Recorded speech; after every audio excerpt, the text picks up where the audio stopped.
e o latim, eles contribuíram muito para a formação do nosso idioma. E em latim, crônica significa um registro de dados de acordo com o tempo. À medida que o tempo passa, esses dados são registrados de ordem cronológica. Crônicas começou, na verdade, na Bíblia. Tá? Um cara chamado Esdras, ele fez, são 2 livros, Crônicas 1 e Crônicas 2. Ele contou a história do povo judeu, do povo hebreu, né, que se falava na época, desde do reino de Salomão, né? Salomão construiu lá o templo, até o ano de 586 a.C., quando Nabucodonosor, o rei da Pérsia, invadiu lá Israel e derrubou o império deles. Então, o Esdras conta essa história, a vida do povo judeu, todo esse tempo, todo esse período. Então, crônica começou muito diferente do nosso significado que tem para nós. Antigamente, ele tem essa origem porque era um registro exatamente da história. Depois, na Idade Média, os reis, eles tinham muita preocupação de deixar registrado aquilo que eles faziam, né? Porque antigamente existiam as dinastias que o reinado passava de pai para filho. Então eles tinham muita preocupação de deixar o legado deles como se eles fossem os caras, né? Então ele pedia para os súditos, obrigava os súditos a escrever tudo que ele fazia, de uma ordem cronológica também. Então, os eram os escritos, exatamente. Era a função dele, né? A crônica na história. Ao longo dos anos, ela foi perdendo essa função de registro histórico e ela passou a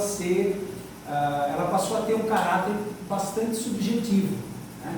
Então, passou a ter a influência da opinião do autor, né? Então, se a pessoa olha de um ponto de vista, uma situação, ele tem um ponto de vista dele. Se ele olha sobre outro ponto de vista, outra pessoa vai ter uma outra visão sobre um determinado assunto. A crônica na história, desde a sua origem, por mais que ela tenha se modificado, sempre ela esteve ligada entre a literatura e o jornalismo, né? Que é uma forma a literatura de entreter, de oferecer alguma coisa que atrai o leitor. E o jornalismo acrescenta a função de registrar fatos. Então a crônica, mesmo com a modificação, ela se manteve entre essas duas linhas, né?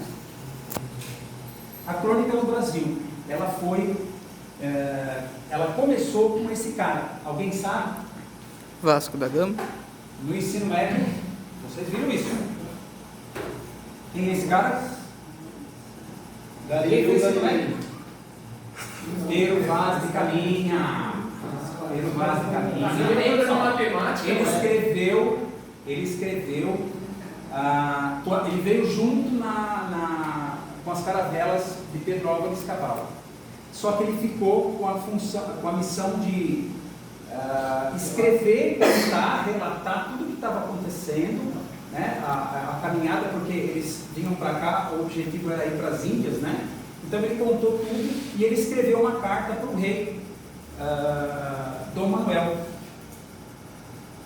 Então essa crônica foi a primeira. Praticamente a carta de Pedro Vaz de Caminha é a nossa certidão de nascimento, tá?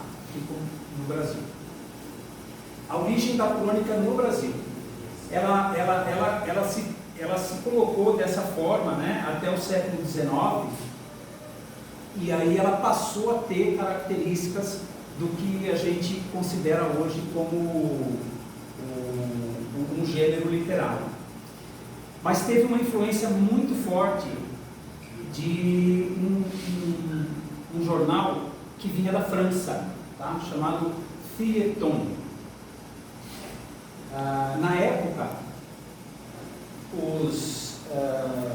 a burguesia tinha bronca de Portugal, né? Porque eles tinham que jogar, eles tinham que mandar para Portugal 1/5 do que eles ganhavam.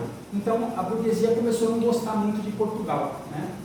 Tanto que se um dia eu mandar vocês para os quintos dos infernos, vocês por favor não fiquem bravos, eu quero que vocês vão passear em Portugal e não um texto pejorativo, porque o quinto dos infernos vem tem essa origem, né? 1/5 que você ganha tem que mandar para Portugal. Então eles consideravam o quinto dos infernos.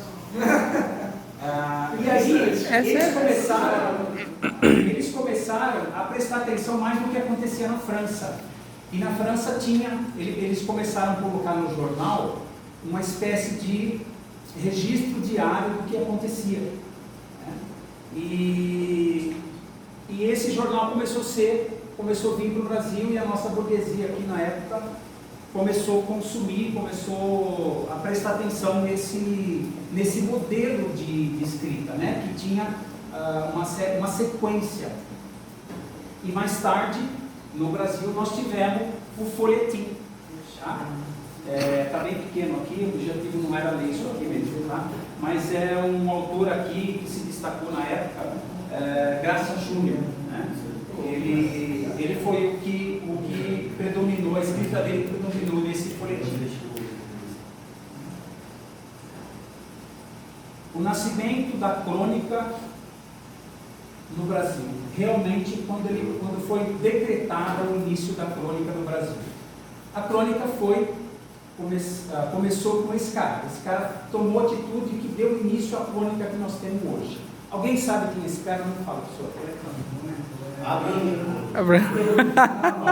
Vocês viram no ensino médio? Machado de Assis. No ensino médio. Muito bem, garoto. Você fez o ensino médio, passou bem. Quem não estoprou. Eu já não ia perguntar mais nada. Ninguém lembra da fala nem, velho. Eu entendi a referência. Texto inteligente. Ele fez um texto e tem essa característica, texto inteligente, por vezes cômico, que decidiu ponderar, enquanto enfrentava o calor infernal, sobre o surgimento da crônica no Brasil. Aqui é um trecho dessa crônica que tem o nome O Nascimento da Crônica, tá? Eu não vou ler aqui porque não faz muito sentido, é só um trecho, tá? Mas ele fala aqui no final, olha, ele reclama do calor, né? Era o motivo o tema da crônica dele, e no final aqui ele fala La glace est rompue, que significa para nós aqui como se quebrar o gelo, né? E a partir daí, são palavras dele, está começada a crônica, tá? A crônica é muito simples, na verdade, né? Você acha que você pode escrever uma crônica? Hein? Não? Quem acha que pode escrever uma crônica? Vamos falar. Você acha que pode? Posso. Acha que pode? Posso. Tá. A resposta. Sim. Você pode escrever uma crônica, tá? Como assim? Como você vai começar uma crônica? Tá? Qualquer motivo, qualquer observação pode se tornar uma crônica. Professora de cabeça baixada, triste com a sala, desanimada. O Jean fazendo uma filmagem aqui, voluntariamente obrigatório, né? Uma criança chorando, comendo e chorando, pode ser um motivo para uma crônica. A lua, quem é apaixonado pode ver a lua à noite, pode fazer uma crônica.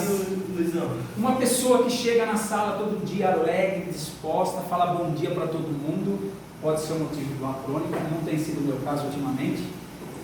De ninguém. Um pai que ensina o seu filho a andar de bicicleta pode ser um motivo de uma crônica.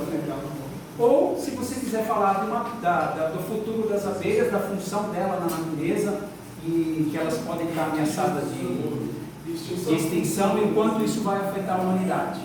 Isso é motivo de uma crônica. Se mesmo assim você não encontrar um motivo, não tiver um motivo para você escrever uma crônica, vocês podem pegar, por exemplo, essa foto, a difícil missão desse homem distinto no meio da criançada assistindo aula. Vocês podem pegar isso como motivo para fazer o MBA na... É o Saulo na aula de Eu fico cálculo. imaginando essa alma quando sofrimento no meio dos jovens. Qualquer melhor. Agora eu quero falar de alguns tipos de crônica, tá? Eu trouxe aqui alguns exemplos para vocês entenderem um pouquinho a diferença, muito brevemente, de uma crônica da outra. A crônica narrativa apresenta personagens, tempo, espaço e tem sempre um enredo, fatos comuns ou banais do dia a dia. Só dois exemplos aqui, ó.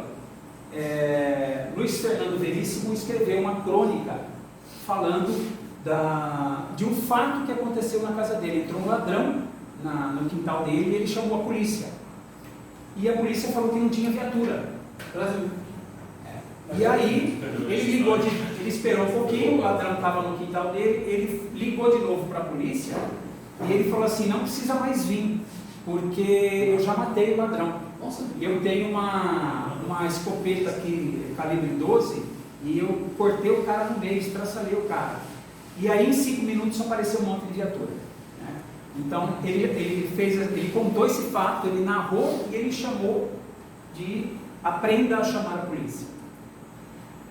Esse segundo é um outro exemplo de crônica narrativa. As moscas também amam.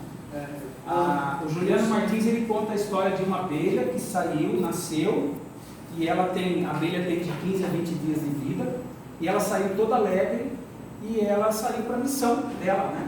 E ela entrou numa casa, e ela viu cada ser humano lá, num móvel separado, num cômodo separado, olhando para uma peça que soltava luz, e essas pessoas estavam tristes.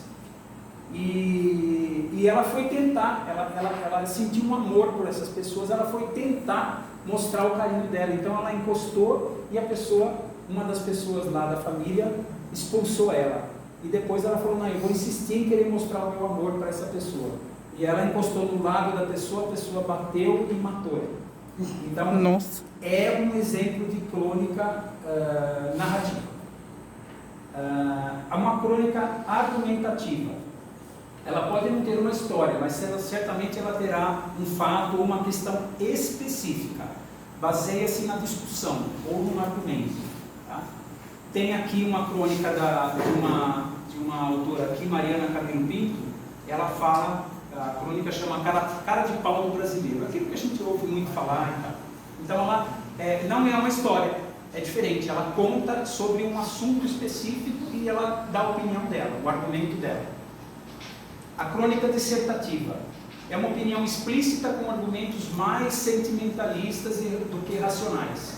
A crônica dissertativa mostra uma visão pessoal do acontecimento.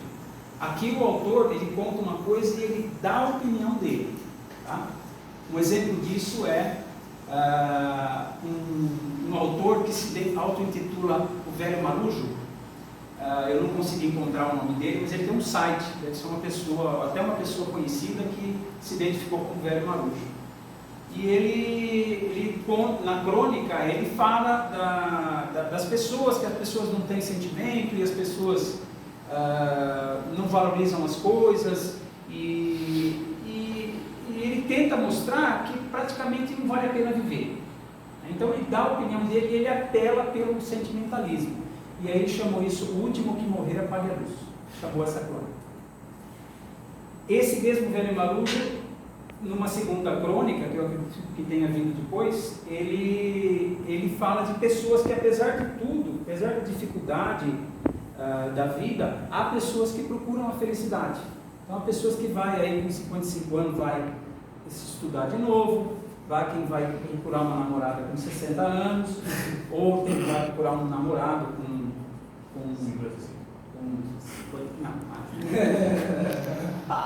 a crônica reflexiva. A crônica reflexiva, ela traz realmente um convite para a pessoa se aprofundar na identificação do eu próprio, da existência da pessoa. A Clarice Lispector fez uma crônica reflexiva E aqui tem 2 trechos aqui só para ter uma ideia do que ela escreveu. Não temos usado a palavra amor para não termos que reconhecer sua contextura de amor e ódio. Não temos sorrido em público do que não sorrimos quando ficamos sozinhos. Então, quando você está sozinho, aquela coisa não tem graça, mas em público você tem que sorrir daquilo. Então leva você à reflexão. A crônica jornalística, tá? Que é em cima de uma notícia, de um fato esperado.